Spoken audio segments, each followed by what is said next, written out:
Hello, Baltimore. This is Russell Neverdon, candidate for State's Attorney for Baltimore City. In case you didn't get an opportunity to tune in to the Larry Young Morning Show, let me make my position again very clear. As your next State's Attorney, I will have a zero-tolerance policy when it comes to officer misconduct and acts of violence committed by Baltimore City police officers against the citizens of Baltimore. And equally, I will have a zero-tolerance policy when it comes to citizens committing acts of violence against other citizens.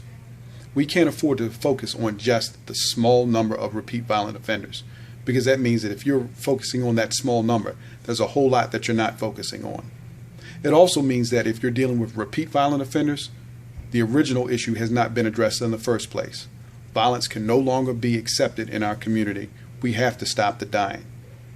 Now, I want you to think about something.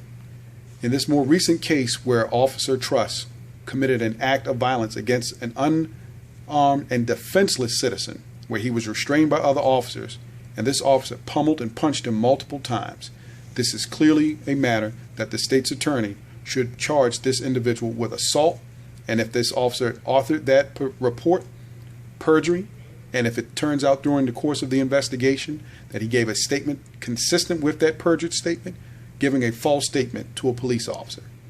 We have to send a message that we need Baltimore City Police, but we need the very best, just like we need the very best from our citizens. Now, here's something for you to also think about. Come November the 4th, 2014, you've got a choice.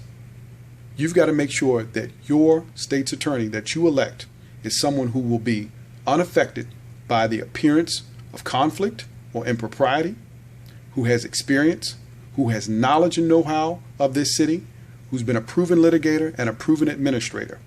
I bring all of that to the table.